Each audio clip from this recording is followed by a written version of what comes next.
ബാപ്പയെയും ഒരു ബാപ്പയെ പഴയ കാലത്ത് ഒരു ബാപ്പയെ നോക്കി ഒരു മകൻ, 4 മക്കളുണ്ട്, ചരിത്രത്തിൽ കാണാം.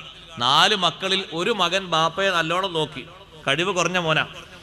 പക്ഷെ നോക്കുമ്പോഴൊക്കെ ചെലവ് ചെയ്യുമ്പോഴൊക്കെ മറ്റു മക്കൾ പറയും നോക്കാനൊക്കെ നോക്കിയൊക്കെ, പക്ഷേ ഇതിന്റെ പേരില് അനന്തര സ്വത്തിൽ നിന്ന് വേറെ ഒന്ന് ഏറെ വാങ്ങരുത്. ഓ പാപ്പാനെ മുമ്പ് ഇവര് മരിച്ചാലോ? അല്ല, അങ്ങനെ ചിന്തിച്ചൂടെ? ഇപ്പറഞ്ഞ ആൾക്കാർ വാപ്പാനെ മുമ്പ് മരിച്ചാലോ ഇവരെ അനന്തരം അങ്ങോട്ടല്ലേ കിട്ടുക? ഇങ്ങോട്ട് കിട്ടുമോ? ഈ മരിച്ചു എന്നുള്ളതിന്റെ പേരിൽ ആ ബാപ്പാനെ അനന്തര സ്വത്ത് മക്കൾ കിട്ടുമോ? മക്കൾ ഇവിടെ ഉണ്ടാവുമ്പോ പേരക്കുട്ടിയെ കിട്ടുമോ? ബാപ്പാനെ നോക്കിക്കോളൂ, ബാപ്പാനെ ചികിത്സിക്കുന്നതിന് കുഴപ്പമൊന്നുമില്ല. ലൈസലക്കും മിൻ മീറാസിഹി ഷൈ, അനന്തര സ്വത്ത് വല്ലതും മോഹിച്ചുകൊണ്ട് നോക്കണ്ട കേട്ടോ.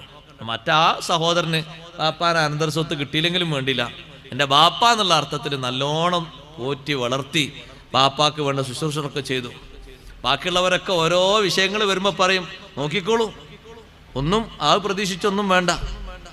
സുബ്ഹാനല്ലാഹ്, മരിക്കുന്നത് വരെ ബാപ്പാനെ നോക്കി, പൊന്നുപോലെ നോക്കി. അത്ര കഴിവൊന്നുമില്ല, വളരെ സാഹസികമായിട്ടാണ് നോക്കിയത്. ദിനേന അധ്വാനിച്ച് കിട്ടുന്ന ചെറിയ കൂലി കൊണ്ട് കുടുംബം പോറ്റുന്ന കൂട്ടത്തിൽ സൂക്കേടിലായി കിടക്കുന്ന ബാപ്പാനെയും നോക്കി. മരിക്കുന്നത് വരെ ബാപ്പാക്കുള്ള റാഹത്തായ അവസ്ഥകളൊക്കെ ചെയ്തു കൊടുത്തു. മരിച്ചു കഴിഞ്ഞപ്പോഴും ബാക്കിയുള്ള സഹോദരങ്ങൾ പറഞ്ഞു, ബാപ്പാന്റെ അനന്തര സ്വത്തിൽ നിന്ന് നോക്കി എന്നതിന്റെ പേരിൽ നിനക്കൊന്നുമില്ല. അദ്ദേഹം പറഞ്ഞു, എനിക്ക് പ്രത്യേകം ഒന്നും വേണ്ട, അനന്തര സ്വത്തിന്റെ വിഹിതമായിട്ട് വല്ലതും അർഹതപ്പെട്ടതുണ്ടെങ്കിൽ എനിക്ക് മതി, ഇല്ലെങ്കിൽ അതും വേണ്ട. സുബ്ഹാനല്ലാഹ്. ബാപ്പ അദ്ദേഹത്തിന്, മരിച്ചുപോയ ബാപ്പ അദ്ദേഹത്തിന് സ്വപ്നത്തിൽ ദർശനം കൊടുക്കുന്നു. ബാപ്പയുടേതായി അവർക്കൊന്നും അറിയാത്ത സ്വത്തൊരു സ്ഥലത്തുണ്ട്, അത് വേണമെങ്കിൽ നീ എടുത്തോളൂ, അതൊരു 500 ദിർഹമുണ്ട്. പക്ഷേ ആ ചെറുപ്പക്കാരൻ ചിന്തിക്കുന്നു, എനിക്കത് വേണ്ട. കാരണം സ്വന്തം സഹോദരന്മാര് അവര് സ്വത്തിന്റെ പീറകളാണ്. അവരിതറിഞ്ഞിട്ട് ഇനി വേറൊരു യുദ്ധത്തിന് നിൽക്കണ്ടല്ലോ. അവരോട് പറഞ്ഞു, ബാപ്പാന്റെ ഒരു സ്വത്ത് അവിടെയുണ്ട്, അത് നിങ്ങൾക്ക് വേണമെങ്കിൽ എടുത്തോളൂ. കേൾക്കേണ്ട താമസേ ഉള്ളൂ, എത്ര പെട്ടെന്ന് ഓടിപ്പോയതെന്ന് പിന്നെ ചോദിക്കേണ്ടിയില്ല. രണ്ടാമത് ആ ബാപ്പ ദർശനം കൊടുത്തു. ഒരു 100 ദിർഹമുണ്ട് വേറൊരു സ്ഥലത്ത്, ഇവർക്കൊന്നും അറിയില്ല, അത് അയാൾ തരും, പോയി ചോദിച്ചാൽ മതി. കാരണം കിട്ടാനുള്ള കണക്ക് ഓർമ്മ ഉണ്ടാവില്ലല്ലോ, കൊടുക്കാനുള്ളതല്ലേ ഓർമ്മ ഉണ്ടാവുള്ളൂ, അല്ലേ? അതല്ലേ എങ്ങനെ ഉണ്ടാവുള്ളൂ? അങ്ങനെ ഉണ്ടാവുള്ളൂ. ആ കണക്കാ ബാപ്പ പറയുന്നത്.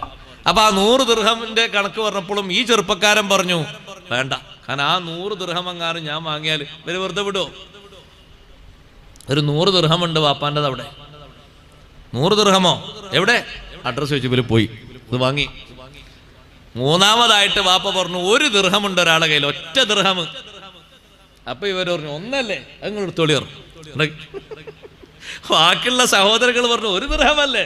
ഔ, എന്തോ ഒന്നിനോട് ഒന്ന് വിട്ടുകൊടുത്തതേ, തീരെ മാറിയിട്ടല്ല, ഒന്നെങ്കിലും കൊടുക്കണ്ടേന്ന് കരുതിയിട്ട്, നാട്ടുകാരെന്തെങ്കിലും പറയാൻ കരുതിയിട്ട്, ഒന്നല്ലേ എടുത്തോളി എന്ന് പറഞ്ഞു. സുബ്ഹാനല്ലാഹ്. അല്ലാഹു തആല ബറക്കത്ത് കൊടുക്കാൻ വിചാരിച്ച ഒന്ന് പോരെ? ആ മതി.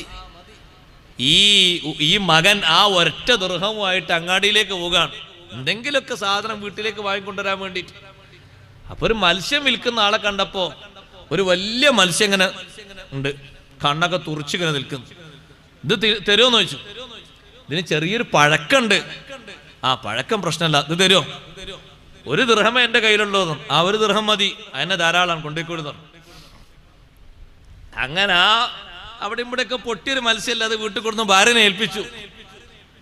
ഭാര്യ അതിങ്ങനെ തുറന്നു നോക്കുമ്പോ അതിന്റെ ഉള്ളിൽ ഒരു മുത്ത് ലഭിച്ചു.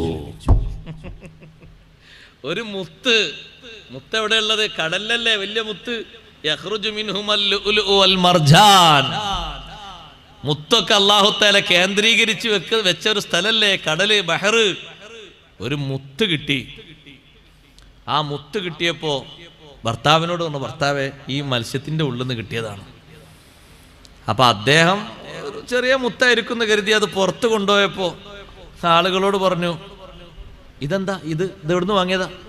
ഇത് ഇന്നലെ ഞാനൊരു മത്സ്യം വാങ്ങിക്കൊണ്ടുപോയി, അതിൻ്റെ ഉള്ളിലുണ്ടായിരുന്നു, കീറി നോക്കുമ്പോൾ ഒരു മുത്താണ്. ഇതിന് വലിയ വില ഉണ്ട് കേട്ടോ, ചെറിയ വില ഒന്നും ആകൂല. ഇതിൻ്റെ ആൾക്കാരെ കാണിച്ചു നോക്കി. ആൾക്കാരെ കാണിച്ചപ്പോൾ അവർ പറഞ്ഞു ഒരു 30,000 ദിർഹം കിട്ടും.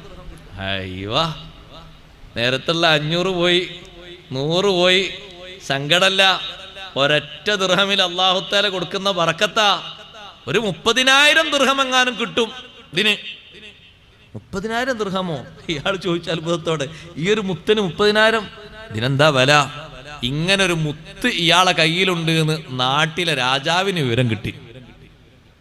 രാജാവ് ആ മുത്തിന് കൊട്ടാരത്തിലേക്ക് ചെല്ലാൻ പറഞ്ഞു. ആ മുത്ത് ഇങ്ങനെ നോക്കിയിട്ട് കൊട്ടാരത്തിലുള്ള മുത്തും പിന്നെ രത്നങ്ങളൊക്കെ നോക്കുന്ന ആൾക്കാർ നോക്കിയിട്ട്, അതിന് ചില സ്പെഷ്യൽ ആൾക്കാരുണ്ടല്ലോ, അവർ നോക്കിയിട്ട് പറഞ്ഞു, രാജാവേ, ഇതിന് ഒരു ഇണ കൂടി അല്ലെങ്കിൽ ഒരു തുണ കൂടി ഇതിന് വേറൊന്നുകൂടി ഉണ്ടാകും. അതുകൂടി കിട്ടിയാൽ ഇദ്ദേഹത്തിന് 2ഉം കൂടി കിട്ടിയാൽ 1,00,000 ദിർഹം കൊടുക്കാന്ന്. അല്ലാ, ബാക്കിയുള്ള സഹോദരന്മാർ ഇത് അറിയണ്ടല്ലേ. ഇനി അറിഞ്ഞിട്ടെന്താ കാര്യം? ബാപ്പ മരിച്ച മണ്ണിലെത്തിയില്ലേ? അതുവരെ നോക്കാന്ന് പറഞ്ഞപ്പോ പറഞ്ഞു, അനന്തരൊന്നുമില്ലട്ടോ. 1 ദിർഹം എന്ന് പറഞ്ഞപ്പോ 1 നീ എടുത്തോന്ന് പറഞ്ഞു. 1 മതി ബർക്കത്തിന്. അദ്ദേഹം പറഞ്ഞു, ഇതിന്റെ തുണയാണെന്ന് എനിക്കറിയില്ല രാജാവേ. ഒരു മത്സ്യം വീട്ടിലേക്ക് കൊണ്ടുപോയപ്പോ ഉള്ളിൽ കീറി നോക്കുമ്പോ കിട്ടിയൊരു മുത്താണ്. ഇതിനെന്തെങ്കിലും വില കിട്ടുകയാണെങ്കിൽ തന്നാ മതി, അത്രേ ഉള്ളൂ. രാജാവ് പറഞ്ഞു, അദ്ദേഹത്തിന് അതിന്റെ പകുതി വില കൊടുക്കണം, 50,000 ദിർഹം. സുബ്ഹാനല്ലാഹ്. സ്വന്തം ബാപ്പാനെ മുത്തുപോലെ പൊന്നുപോലെ രോഗശയ്യയിലായ അവസ്ഥയിലും വിഷമാവസ്ഥയിലും തന്റെ ചെറിയ കൂലിവേല ചെയ്തിട്ട് അധ്വാനിച്ച് പോറ്റി വളർത്തിയപ്പോ സ്വന്തം സഹോദരന്മാര് രക്തബന്ധുക്കള് നോക്കിക്കോ, നിനക്ക് അനന്തരത്തുനിന്നൊന്നും തരൂല, ഒന്നും തരൂല എന്ന് പറഞ്ഞിട്ടും മനസ്സിന് വിഷമങ്ങളൊന്നും കരുതാതെ 2 പ്രാവശ്യം ബാപ്പ കിട്ടാനുള്ള സ്വത്ത് കാണിച്ചു കൊടുത്തിട്ട്, അതും സ്നേഹബന്ധത്തോടെ സഹോദരന്മാരോട് പറഞ്ഞിട്ട് അവര് വാങ്ങി വിഹിതം വെച്ചു എന്നല്ലാതെ തനിക്ക് ഒന്നും തരാൻ അവര് തുനിഞ്ഞില്ല. അവസാനം 1 ദിർഹമാണെന്ന് പറഞ്ഞപ്പോ, അത് നീ എടുത്തോ എന്ന് പറഞ്ഞപ്പോ ഒറ്റ ദിർഹം കൊണ്ട് റബ്ബ് സുബ്ഹാനഹു വ തആല തന്ന ബറക്കത്ത് എത്രമാത്രം വലുതാണ്. സുബ്ഹാനല്ലാഹ്. ജീവിതത്തിന്റെ എല്ലാ ഭാഗങ്ങളിലും വലിയ വിജയം കിട്ടിപ്പോയി. സ്വന്തം ബാപ്പയെയും ഉമ്മയെയും, ഉമ്മമാരെ, സഹോദരങ്ങളെ, സഹോദരിമാരെ, അവരുടെ കയ്യിലുള്ളത് എന്തെന്ന് ചിന്തിച്ചിട്ടല്ല, ആലോചിച്ചിട്ടല്ല, ആഖിറത്തിലേക്ക് വേണ്ടിയുള്ള അമലാണെന്ന് കരുതിയിട്ട് ഇഖ്ലാസോടെ പ്രവർത്തിച്ചോളൂ, നല്ല വിനയത്തോടെ സമീപിച്ചോളൂ. നമുക്ക് ബറക്കത്ത് തരുന്നവൻ അല്ലാഹുവാണ്. അതിൽ കയ്യും കണക്കുമില്ല. എത്ര കിട്ടുമോ അല്ലാഹു തആല എത്ര തരാൻ ഉദ്ദേശിക്കുന്നുണ്ടോ എത്രയാണെന്ന് കണക്കാക്കാൻ നമുക്കാർക്കും കഴിയൂല.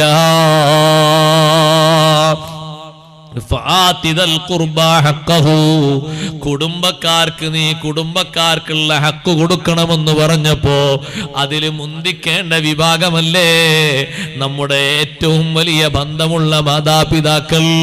അവരെ മറക്കരുതേ.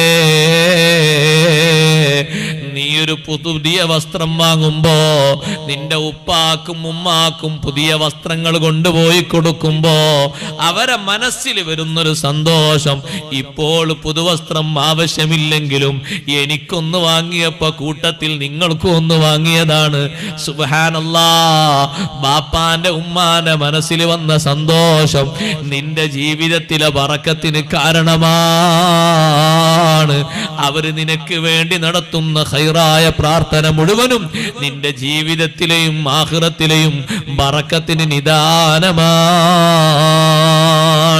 അതുകൊണ്ട് അൽ ബറക്കത്തു മഅൽ അകാബിരി, ആ പ്രായമുള്ള ആളുകളെ അവരെ ബഹുമാനിച്ചും സ്നേഹിച്ചും ബറക്കത്ത് നേടണം. അതേ മുതിർന്ന ആളുകൾ, ബാപ്പയുടെ സ്ഥാനത്തുള്ള ആളുകളില്ലേ, ഉമ്മയുടെ സ്ഥാനത്തുള്ള ആളുകളില്ലേ, അവരോടും നല്ല സമീപനവും സ്നേഹബന്ധവും